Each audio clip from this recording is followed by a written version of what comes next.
The storm had been stalking the Wyoming foothills since dawn, creeping down from the high ridges like a hungry beast. By mid-afternoon, it swallowed the sky whole, turning the world into a shifting white wilderness. Elias Rourke rode, with his head bowed and his hat pulled low, the wind clawing at his coat as if trying to peel it from his shoulders. His horse, Bramble, pushed through the deepening drifts with a grunt at every step, her breath rising in long white ribbons that vanished almost instantly. Elias had intended to reach home before the worst of it broke. He carried a sack of winter supplies tied behind the saddle, a coil of rope, dried beans, kerosene, and a fresh wet. Nothing special, only enough to keep a man and his quiet grief fed through the week. The cabin he called home sat several miles up in the sparse timber, tucked against a slope where the wind could not quite reach his bones. That was where he planned to wait out the storm, alone, as usual, listening to the old boards creak and the fire crackle while the night pressed heavy outside. But just as he guided Bramble toward the familiar cut in the ridge, she stopped abruptly, ears pricking forward. Elias frowned and leaned in the saddle, squinting against the sheets of swirling snow.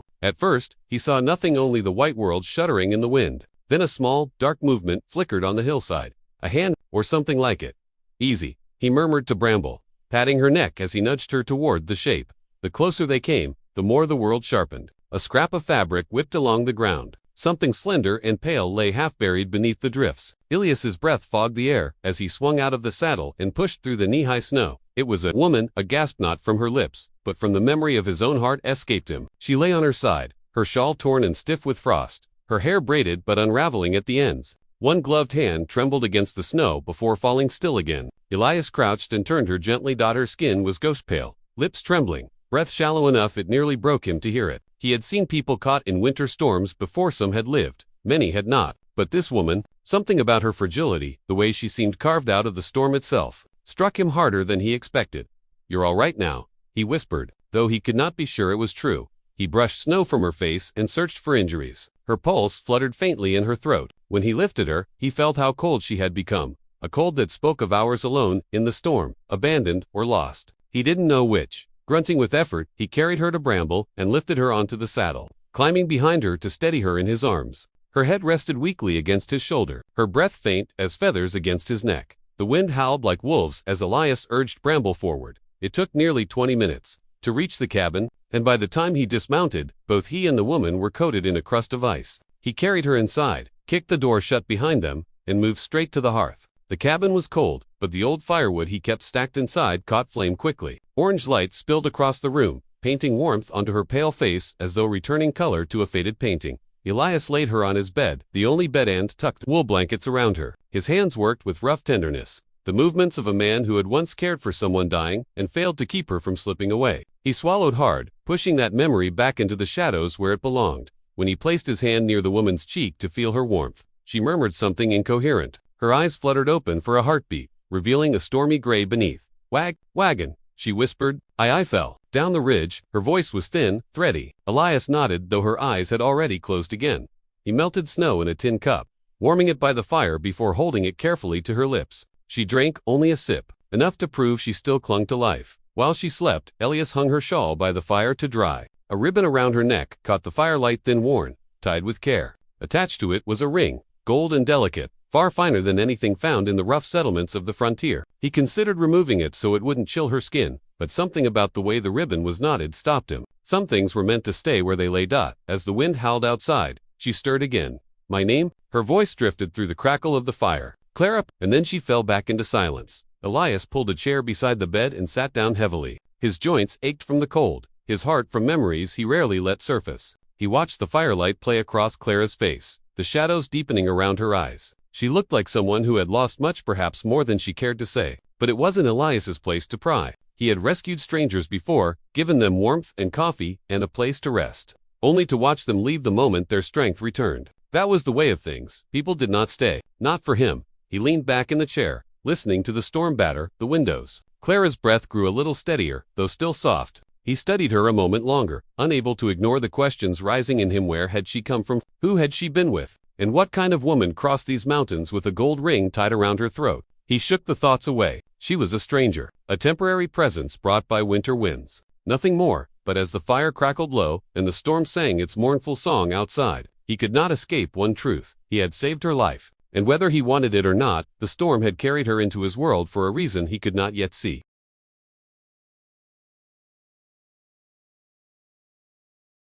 Morning crept into the cabin like a timid guest, pale light slipping through the frost-clouded window. Elias stirred the fire back to life, coaxing flame from embers with the patience of a man who had lived too long with silence as his closest companion. Behind him, Clara slept curled beneath the wool blankets, her breath steadier now but still fragile. The storm outside had weakened to a soft flurry, the mountain exhaling after a long night of fury. By the time her eyes fluttered open, Elias had brewed a pot of weak coffee and set a small tin cup beside the bed. She blinked, adjusting to the dimness, then pushed herself upright, leaning against the headboard with a wince. "Thank you," she said softly. Her voice, though faint, carried a warmth that didn't match the torn edges of her coat or the rawness of her frostbitten fingers. Elias only nodded, unsure what to do with the sudden gentleness filling the tiny room.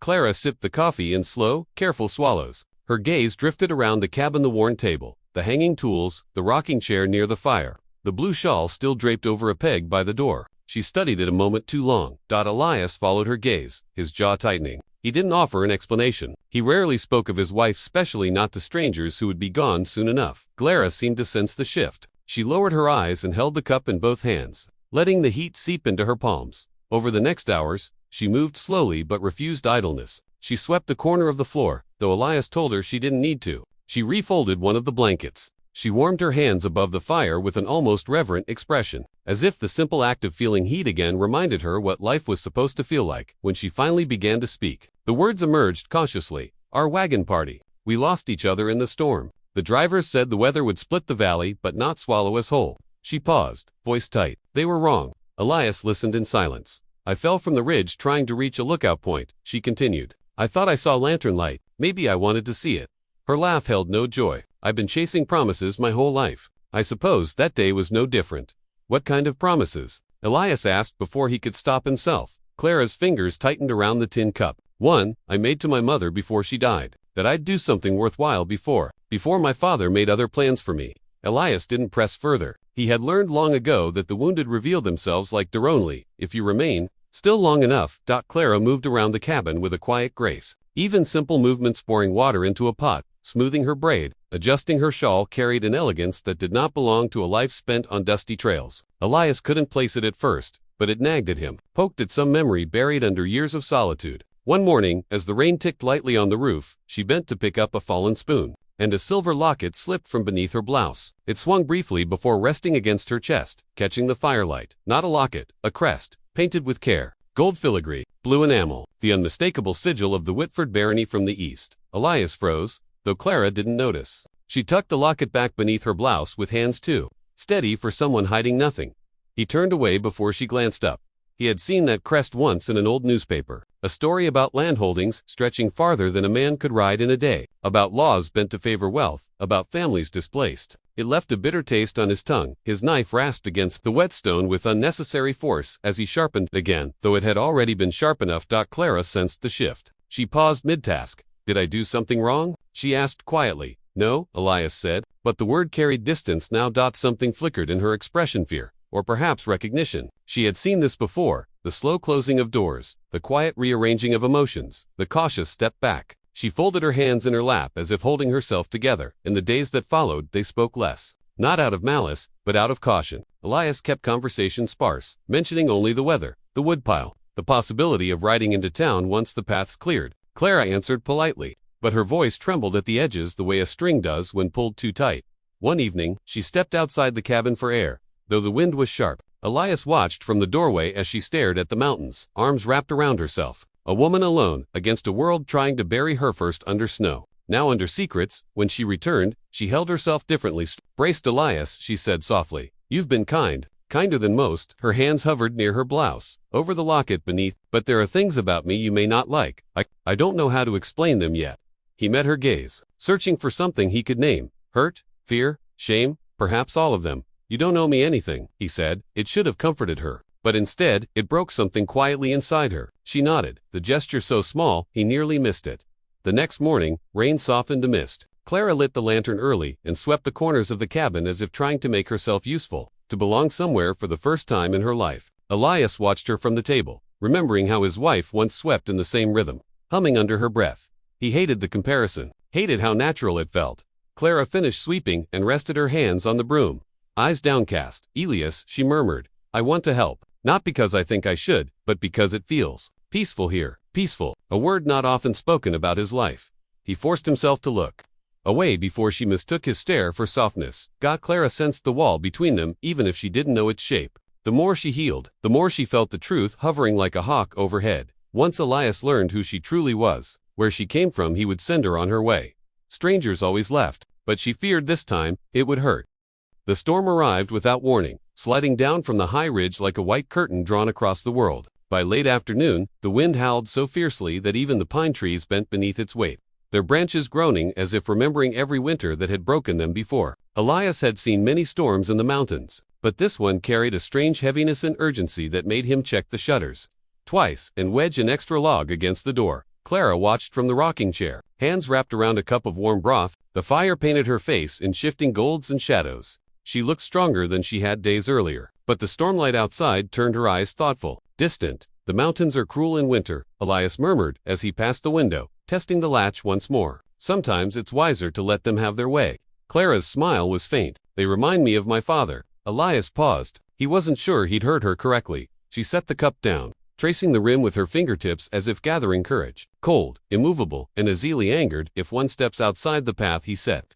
The wind slammed against the wall, making the lantern sway. Elias waited, sensing she had more to say, words pressing against her ribs the way snow pressed against the cabin. I grew up east of here, Clara began slowly. In a house so large it took 4 servants just to sweep the halls. Tutors came and went. Lessons had rules. Meals had expectations. Even my future was already written. Her voice wavered, not with weakness but with a lifetime of exhaustion. Your future? Elias asked. She nodded. A marriage, an estate, land I would never touch but would be expected to claim. Decisions made not by me but for me.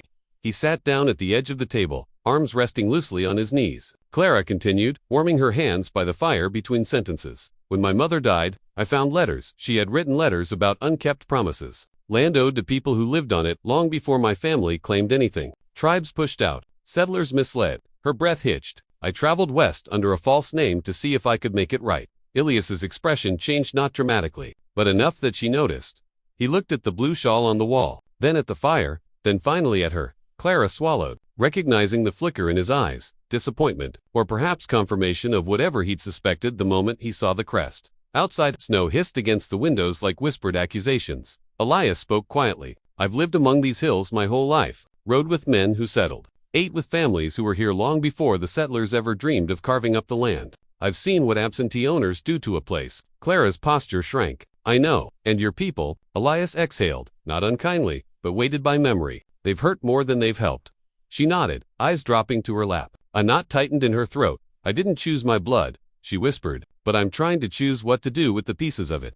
The fire popped sharply, making them both glance toward the hearth. The storm thickened, shoving great gusts against the door, rattling the small cabin until the hinges trembled.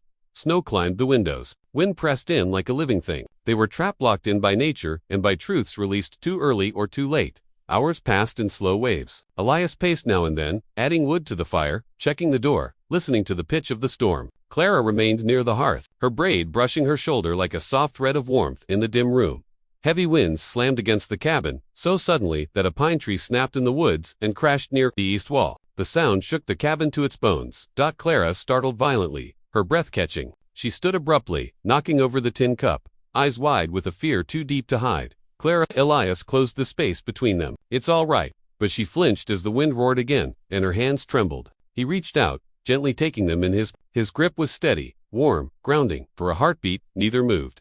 Her breath, shallow and fast, softened as his thumbs brushed her knuckles. Her eyes rose to meet his, wide and shimmering with unshed fear. The firelight gilded her face, tracing her cheekbones, lighting the faintest line of dampness at her lashes. Elias felt something in him shift on old door, creaking open in the dark. She tightened her hold on him, only slightly, but enough to make the moment stretch long and unbroken. The storm roared, the fire glowed, and in that quiet space between wind and heartbeat, their wounds recognized each other. Clara's hands weakened as the panic passed, but she didn't pull away immediately. The warmth of his calloused palms steadied her, grounding her in the present instead of the memories that plagued her, the voices of men arguing over her future, the cold weight of duty, the silent expectation to obey. Eventually, she sighed and released him. I'm sorry, she whispered. Storms remind me of things I'd rather forget. Elias stepped back reluctantly, clearing his throat as he busied himself with the fire. No need to be sorry. Storms bring out shadows in everyone. Her eyes lingered on him, thoughtful, touched with something tender. As the night deepened, she settled beside the hearth with a blanket draped around her shoulders. Elias moved to his usual spot in the rocking chair. Shadows danced along the cabin walls, his broad silhouette, her slender one, both softened by the flicker of flame. It was Clara who spoke again. "Elias, why do you live alone up here? If you don't mind me asking." He hesitated, then answered with the honesty storms tend to pull from a man. "My wife died 3 winters ago. Fever took her before spring. After that, folks kept trying to pull me back into town, back into living." He stared at the fire, jaw tight, "But I didn't see the point. Seems safer to keep to myself. No expectations, no goodbyes." Clara's heart tightened. "I'm sorry," he nodded, accepting her sympathy but not dwelling in it. "You're the first person to step inside this cabin since she passed," he added, quietly. The admission hung in the air, like a fragile branch under frost. Clara drew the blanket closer. Her guilt, her secret lineage, the wealth she carried like a brand coiled around her heart as she watched him. He had opened a door today. She feared she would break it when he learned who she truly was. Winter sunlight finally broke through the thinning clouds, casting pale stripes across the cabin floor. Clara insisted on helping Elias chop wood and carry water, determined to repay the safety he'd given her. But halfway across the yard, a sharp pain shot through her ribs, the injury from the wagon fall, refusing to be forgotten. Elias steadied her before she collapsed, his hands gentle but his voice stiff, as if kindness itself risked too much. By afternoon, a wandering trapper arrived seeking shelter. His gaze snagged immediately on the locket around Clara's throat. When he recognized the painted crest, he removed his hat and addressed her with a formal bow. "Baroness Clara Whitford." The world seemed to stop. Elias's expression hardened not with anger, but with the quiet devastation of a man who had dared to trust a little, only to feel the ground shift under him again. Clara's throat tightened as she confessed everything: her family's vast holdings back east, the ancestral lands they owned out west, the small ranchers displaced, the native communities ignored. She had come alone to undo the damage, to return what never should have been taken. But good intentions couldn't erase her last name. Elias retreated into himself, working a dull knife across a whetstone long after it needed sharpening. Clara watched him, her chest aching with words she wasn't sure she had the right to say. She wanted to leave, to spare him the storm her presence brought, but the drifts still towered outside the door, forcing them under the same fragile roof a little longer. Emotional tone, wounded trust, distance sharpening between them. Realization: Elias sees in Clara the same power that once shaped his own hardships. Clara realizes her truth may cost her the only safety she's found. The silence between Elias and Clara remained fragile, like a thin crust of ice over deep water. Neither had yet found the words to bridge what truth had broken, until the sound of hooves shattered the uneasy peace. 2 riders approached with the confidence of men who believed the land already belonged to them. They questioned the trapper earlier and followed his tracks straight to the cabin. Their eyes gleamed when they recognized Clara's locket crest. A baroness meant reward money more than a winter's haul of pelts could ever bring. Elias stepped in front of the cabin door with quiet resolve, rifle raised but voice steady. Clara watched the familiarity of danger settle into his stance, the same protective nature that had carried her out of the snow. The first rider fired a warning shot, the bullet sparking against the chimney stones. Elias shoved Clara behind the woodpile just as another shot grazed his arm. She cried out, seeing blood bloom across his sleeve. The riders retreated only after Elias returned fire, winging one and sending them scrambling into the tree line. When the adrenaline ebbed, the cold returned in, so did the fear. Clara tore cloth from an old shirt,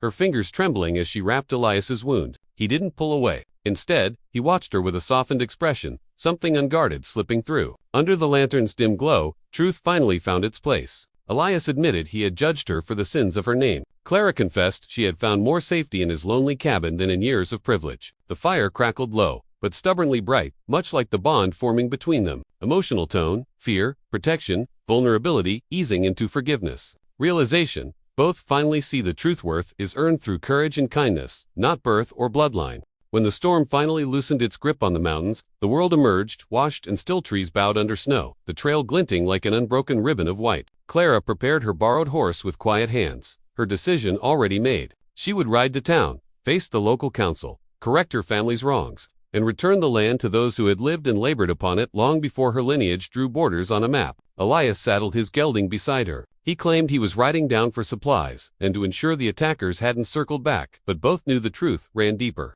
The ride was silent at first, each breath rising like smoke in the cold. On a high ridge overlooking the valley, Clara drew her horse to a stop. The sun cut through the clouds, warming her face as she told Elias firmly, steadily, that she would rewrite the deeds, return the stolen acreage, and honor the treaties long ignored. Her voice held no hesitation. She had found her courage in the steadiness of his cabin, in the quiet weight of his kindness. Elias felt something shift inside him. Saving Clara had stirred a part of his soul, he believed frozen since his wife's death apart, capable of loyalty, tenderness, and perhaps even love. Yet he kept those words sheathed, like a good knife waiting for its rightful moment. Near town, Clara halted again. She turned to him, eyes soft. She said his cabin had given her dignity she'd never felt in her father's halls, and asked barely above a whisper if she might return when her duty was done. Elias nodded once, a simple nod, yet it held winter's end.